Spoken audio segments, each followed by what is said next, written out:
ఆయన మూర్ఖులు అంటే ఎటువంటి వాళ్ళు అంటే పదే పదే వాళ్ళకి మంచి బోధనిచ్చినప్పటికి కూడా, మంచి ఆలోచనలు చెప్పినప్పటికి కూడా వారు ఏం చేస్తారు అంటే దేవునికి వ్యతిరేకమైన కార్యాలనే చేస్తారు.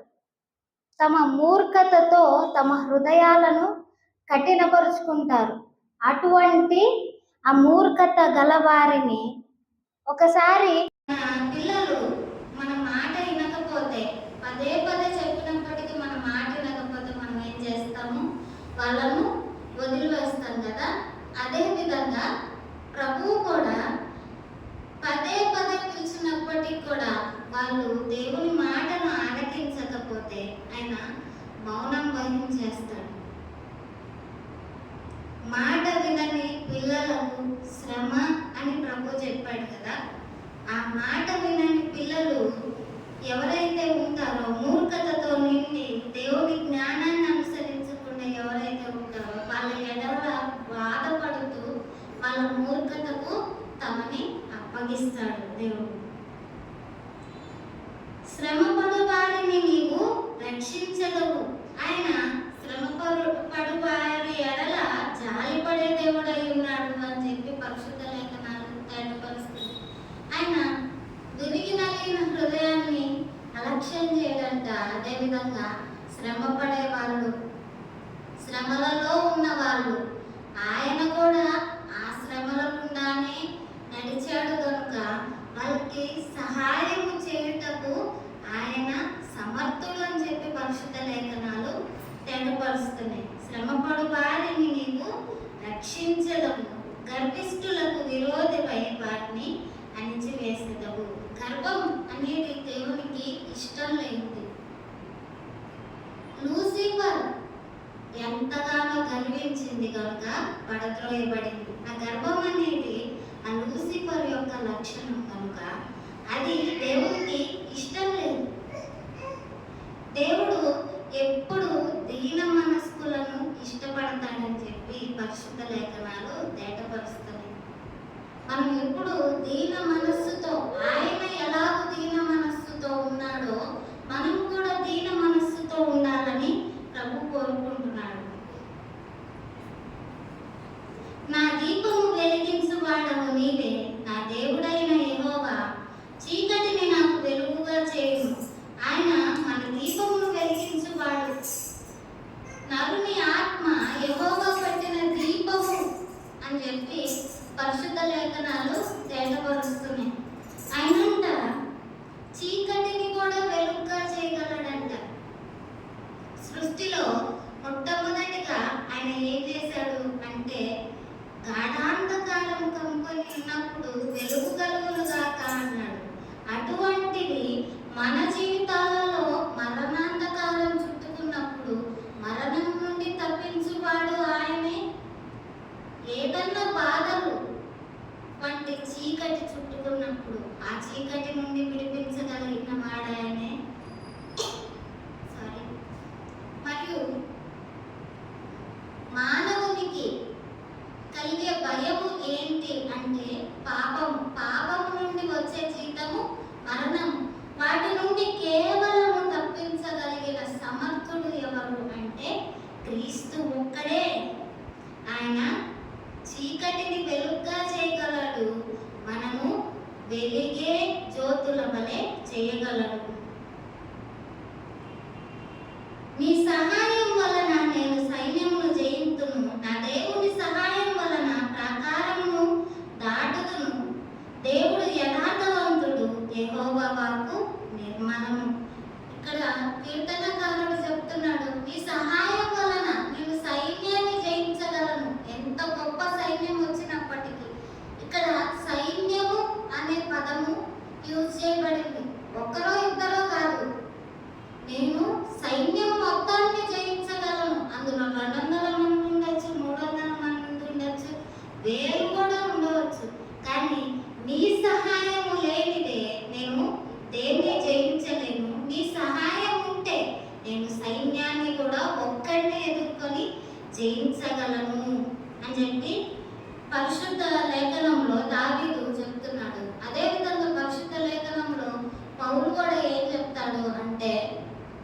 దేవుడు మన పక్షంలో ఉండగా మనకు విరోధి ఎవడు అని చెప్తాడు.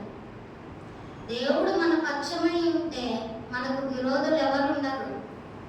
విరోధులు ఉన్నప్పటికీ కూడా వాళ్ళను జయించే శక్తిని మనకు అనుగ్రహిస్తాడు. ఈ దినము మనం పోరాడే సైన్యము ఏంటి అంటే మొట్టమొదటిగా మన శరీరము తర్వాత వచ్చేది అపవాది యొక్క సైన్య సమూహము, చీకటికి సంబంధించినవన్నీ. వాటన్నిటిని జయించడానికి దేవుడు సర్వాంగ కవచం అనేది ధరించమని చెప్పి ఒక విశ్వాసికి చెప్పాడు. సర్వాంగ కవచం ధరించి ఆ విశ్వాసి యుద్ధ రంగంలో మాత్రమే నిలబడాలి.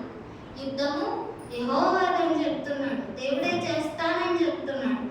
ఈరోజు మనము పోరాడుతున్న శక్తులు అనేకం. మన శరీరానికి వ్యతిరేకంగా పోరాడుతున్నాము.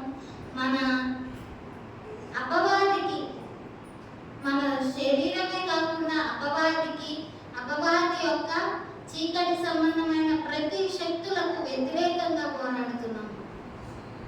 అయితే దావీదు వలనే మనం కూడా ఏం చెప్పగలము అంటే దేవుని సహాయము వలన మనము జయించగలం. నేను లోకమును జయించి ఉన్నాను అని చెప్పాడు కదా ప్రభువు. ఆయన లోకమును జయించినప్పుడు ఆయన మనలో వసిస్తే మనం కూడా లోకాన్ని జయించగలము. దేవుడు యథార్థవంతుడు. ఆయన యథార్థవంతుడంట. ఆయన యందు చంచలత్వమైనను గమనాగమనము వలన కలుగు ఛాయ అయినను ఏదీ లేదని చెప్పి యాకోబు పత్రికలో చెప్తుంది. దేవుడు ఆయన వెలుగు సంబంధి, చీకటితో ఆయనకు పొత్తు లేదు. ఆయన వాక్కు నిర్మలము. ఆయన వాక్కు ఇచ్చాడంటే దాన్ని నెరవేరుస్తాడు. ఆయన నమ్మకమైన వాడు, యథార్థవంతుడు అని పరిశుద్ధ లేఖనాలు తేటపరుస్తున్నాయి. మనం కూడా అటువంటి యథార్థవంతులుగా ఉండాలని ప్రభువు కోరుకుంటున్నాడు. అందుకే యథార్థవంతుల ఎడల ఆయన యథార్థవంతుడుగా ఉంటాడు. సద్భావం కలిగిన వాళ్ళ ఎడల సద్భావం కలిగి ఉంటాడు. ఆయన గుణగణాలు మనలో కూడా ఆయన చూడాలని కోరుకుంటున్నాడు. తన శరణు చొచ్చు వారికందరికీ ఆయన కేడెము. ఆయన కాక వేరే యొక్క కేడము మనకేదీ లేదు. మనని రక్షించేవారు ఎవ్వరూ లేరు. కాబట్టి ఆపద వచ్చిన వేళల్లో విశ్వాసి ఏం చేయాలంటే దేవుని యొక్క శరణు చొచ్చాలని చెప్పి పరిశుద్ధ లేఖనము తేటపరుస్తుంది. యెహోవా తప్ప దేవుడేది, మన దేవుడు తప్ప ఆశ్రయదుర్గమేది. కీర్తనకారుడు అదే చెప్తున్నాడు కింద. ఆయన శరణు చొచ్చాలని చెప్తున్నాడు. అదే విధంగా ఆయన తప్పితే ఇంకా దేవుడేది. ఆయన తప్పించి దేవుడే లేడు. ఆయన ఒకే దేవుడు. ఆయన రక్షింపగల సమర్థుడు. ఆయనే మరణం నుండి మన ప్రాణములు తప్పించగలిగిన వాడు. మరణము అంటే ఐహిక మరణమే అనుకుంటాం, కానీ మరణించిన తర్వాత మనం ఎక్కడికి వెళ్తాము? మరణం తర్వాత కూడా జీవితం ఉంది. దేవుడు మనలో పెట్టిన దీపమైన ఆత్మ అనేది ఆయనను చేరాలి. ఆ ఆత్మ యుగ యుగములు జీవిస్తుంది. ఆ జీవితం ఎక్కడ జీవిస్తుంది? రెండు మార్గాలు ఏంటి అంటే, ఒకటి జీవం, ఒకటి మరణం. మనము చేసే క్రియల వలన, మనము బతికున్నప్పుడు చేసే క్రియల వలన మనము ఎక్కడికి వెళ్తాము అనేది నిర్ణయించబడుతుంది. ఏ క్రియ అంటే మనము దేవుని పైన విశ్వాసం ఉంచుతున్నామా లేదా, దేవుని యందు భయభక్తులు కలిగి జీవిస్తున్నామా లేదా అనేది. మన హృదయము శుద్ధమైనది కాదు అని పరిశుద్ధ లేఖనాలు తేటపరుస్తున్నాయి. చాలా మంది భావన ఏంటంటే, నేనేం పాపం చేయలేదు, నేను నరకానికి పోను, నా క్రియలు అనేవి మంచివి అని చెప్తున్నాడు. మనుష్యుల క్రియలు ఎటువంటివి అంట, మాసిన గుడ్డలు వంటివి అని చెప్తున్నాడు దేవుడు.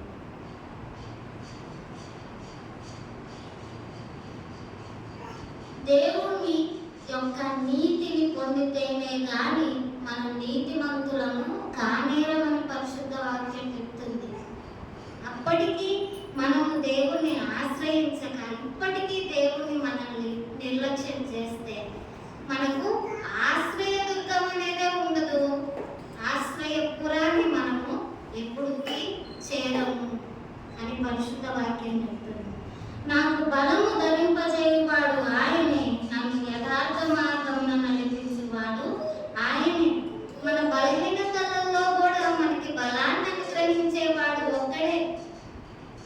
ఆయన కృప మన బలహీనతల్లో మనకి బలాన్ని అనుగ్రహిస్తుందని దేవుడు చెప్తున్నాడు.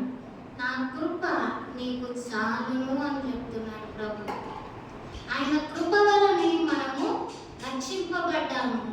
ఆయన కృప వలనే మనం ఈరోజు జీవిస్తున్నాము. ఆయన కృప వలనే మనకు బలము. ఆయనే మనలను యథార్థ మార్గంలో నడిపించేవాడు. ఆయనే సత్యము అని పరిశుద్ధ వాక్యము తేటపరుస్తుంది. ఆయన గాక మిగిలినవన్నీ అబద్ధము. ఆయన నా కాళ్ళు జింక కాళ్ళు వలె చేయుచున్నాడు, ఎత్తైన స్థలముల మీద నన్ను నిలుపుచున్నాడు.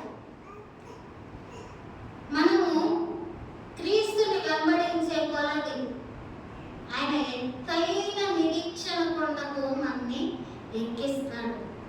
ఆ నిరీక్షణ అనేది మనల్ని ఎన్నడూ సిగ్గుపరచదు అని చెప్పి పరిశుద్ధ వాక్యం తేటపరుస్తుంది. ఆయన కొరకు ఎదురు చూసే వాళ్ళు ఎటువంటి వాళ్ళంట,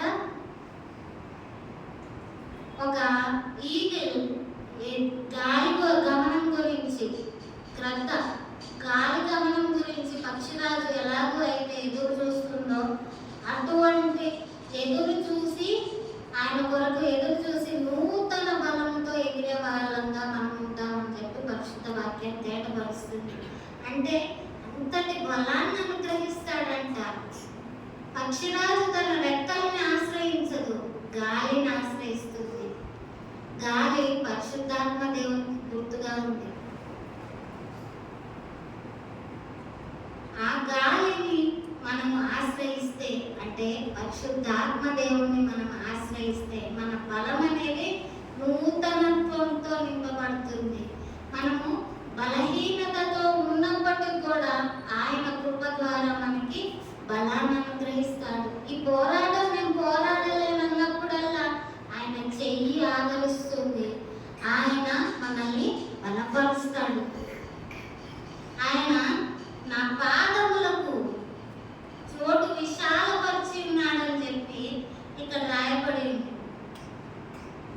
నా చేతులకు యుద్ధం చేయి నేర్పువాడు ఆయనే, నా బాహువులు ఇత్తడి విలువను ఎక్కుపెట్టును.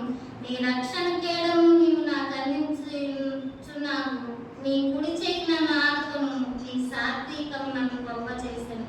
నా పాదములకు చోటు విశాలపరిచితివి, నా చీలమండలములు వెనకలేదు. ఆయన మనకు యుద్ధము చేయడం నేర్పిస్తాడంట. ఆయనకు పేరేంటో తెలుసా? యుద్ధశూరుడు. మనం చూసినట్లయితే సైన్యములకు అధిపతి అగు యెహోవా అని చెప్పి ఆయన పేరు. ఆయన నామము గంభీరమైనది. ఆయన మన కేక వినగానే మనకి ఆయన సమాధానం ఇచ్చే దేవుడు. ఇందులోనే ఈ కీర్తనలోనే ఆయన గాలి గమనము మీద వెక్కి వేగముగా మనకు సమాధానం ఇవ్వడానికి వస్తాడని చెప్పి పరిశుద్ధ లేఖనం తేటపరుస్తుంది. అయితే ఆయన మనకు యుద్ధాన్ని నేర్పువాడంట. ఏ పరిస్థితులలో మనం ఎలా మెలగాలి, ఎలాగూ ఈ లోక యాత్రలో మనం యాత్ర చేయాలి, ఈ పోరాటం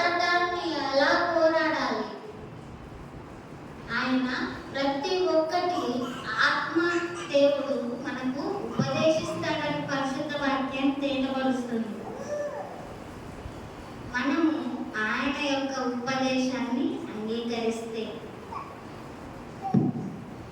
ఆయన చెప్పే మార్గం ఎలా ఉంటుందంటే అది ఆయన విశాలపరుస్తాడంట. అక్కడ మన కాలు పెట్టినప్పుడు అక్కడ వెనకదంట.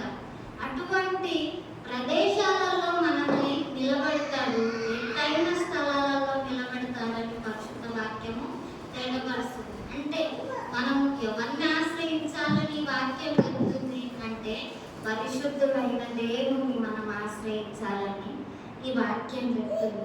ఈరోజు మనం ఆయన్ని ఆశ్రయిస్తున్నామా? నీ కుడి చేయి నన్ను ఆదుకొనెను. ఎల్లవేళలా మనం బాధలలో శ్రమలలో మూలుగుతున్నప్పుడు శక్తి లోపించిన ప్రతిసారి ఆయన కుడి చేయి మనల్ని ఆదుకుంటుంది. ఆయన నీకు సహాయం చేయవాడను నేనే అని చెప్పి ఆయన వాగ్దానం చేశాడు కనుక ఆయన ఎన్నడూ విడవడు. నీ సాత్వికము నన్ను గొప్ప చేసాను. ఆయన సాత్వికము ఎల్లవేళలా మనల్ని గొప్ప చేస్తా ఉంటుందంట. ఆయన మనం ఆశ్రయించిన ప్రతిసారి ఉన్నత స్థలములలో మనల్ని నిలబెడతాడు. మనము ఒకరు చూసి అయ్యో వీళ్ళేంటి ఇట్లా జీవిస్తున్నారు అనే విధంగా మనం ఉన్నాము. మన దేవుడు ఉన్నత స్థలములలో మనల్ని నిలబెడతాడంట. మన ఆత్మ ఎలాగో వర్ధిల్లుతుంటుందో మన శారీరక పరంగా మన జీవితంలో కూడా అదే విధంగా వర్ధిల్లుతాము. ఒకవేళ శ్రమ వచ్చినప్పటికీ, ఒకవేళ మనము అపవాది చేత శోధించబడుతున్నప్పటికీ మనకు ఆశ్రయదుర్గం ఉంది అని దేవుడు చెబుతున్నాడు. నా శత్రువులను తరిమి పట్టుకొందును, వారిని నశింపజేయ వరకు నేను తిరగను. వారు నా పాదముల కింద పడుదురు, వారు లేకపోయినట్టు నేను వారిని అణగద్రొక్కుదు. ఇక్కడ శత్రువులను జయించుటకు దావీదుకి ఎలాగో శక్తి వచ్చింది అంటే దేవుని వలన శక్తి వచ్చింది. నాకు సహాయం చేయవాడు దేవుడే కనుక, నాకు యుద్ధం నేర్పిన వాడు దేవుడే కనుక నేను వెళ్ళి పోరాడతాను, నేను నశించను, నేను జయిస్తాను అనే ఒక నిరీక్షణతో అతను కొనసాగుతున్నట్లు మనం చూడగలుగుతాం. ఈరోజు మనకు ఆ నిరీక్షణ ఉందా? మనము ఇక్కడ కళ్ళు మూస్తే అక్కడ కళ్ళు తెరుస్తామని మనం కూడా యుద్ధ రంగంలో పోరాడుతున్నాం. కాకపోతే అన్ని వేళలా మన శిరస్సుని అపవాదికి అప్పగించేస్తున్నాం. అపవాది శిరస్సును చితకదొక్కడానికి మనలను ఆయన ఎన్నుకుంటే మన శిరస్సును తీసుకువెళ్ళి అపవాదికి చేస్తున్నాం. ఇది ఎంతవరకు కరెక్ట్?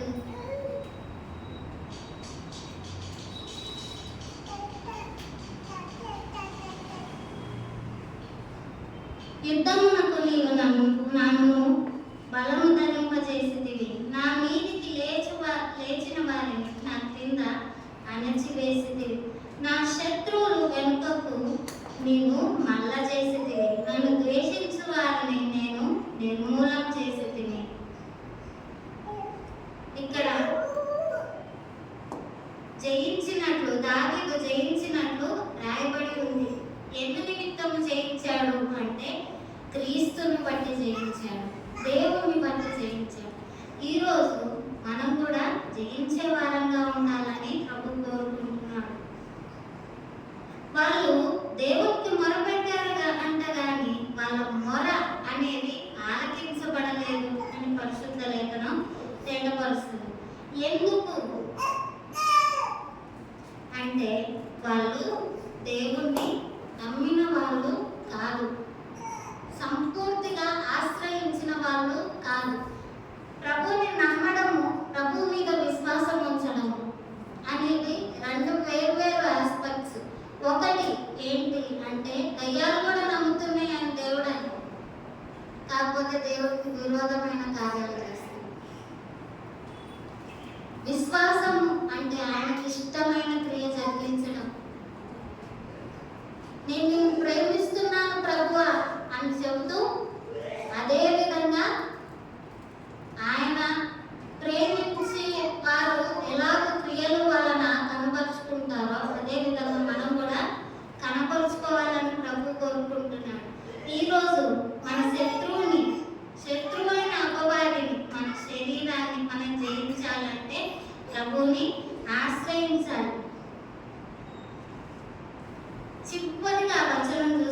చూసినట్లయితే ఇక్కడ ఏం రాయబడి ఉంది అంటే, నీవు నియమించిన రాజునకు గొప్ప రక్షణ కలుగజేయువాడవు, అభిషేకించిన దావీదునకును అతని సంతానములకు నిత్యము కనికరము చూపువాడవు. ఆయన అభిషేకించిన వారికి ఎల్లవేళలా కనికరము చూపువాడు అంటారు. క్రీస్తు పొందిన అభిషేకం అనేది మనకు ఇవ్వబడింది. క్రీస్తు యొక్క ఆత్మ వలన మనము అభిషేకింపబడ్డాము. ఈరోజు ఏర్పరచబడిన సంఘంగా, రాజులైన యాజకులుగా మనము క్రీస్తు వద్ద నిలబడుతున్నాము. ఆయన కృపాసనము నొద్దకు వెళ్ళే యొక్క అధికారం అనేది, ధైర్యంతో వెళ్ళే అధికారం అనేది మనకు ఇవ్వబడింది. ఆయన నిత్యం కనికరం చూపుతున్నాడు కదా అని ఆయన కనికరాన్ని ఎప్పుడు మనము వ్యక్తం చేయకూడదని ప్రభు తేటపరుస్తున్నాడు. ఆయన కృపను వ్యక్తపరచకూడదు అని చెప్పి ప్రభు తేటపరుస్తున్నాడు.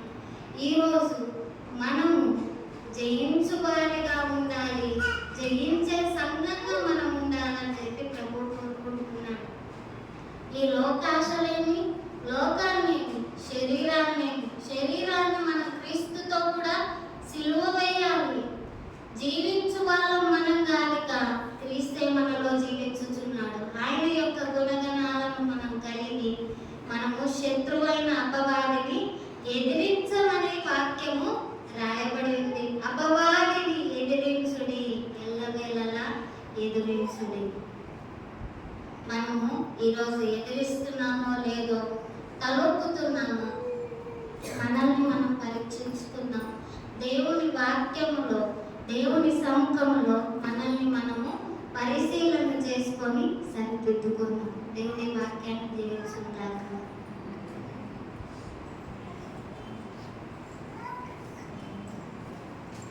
Lord,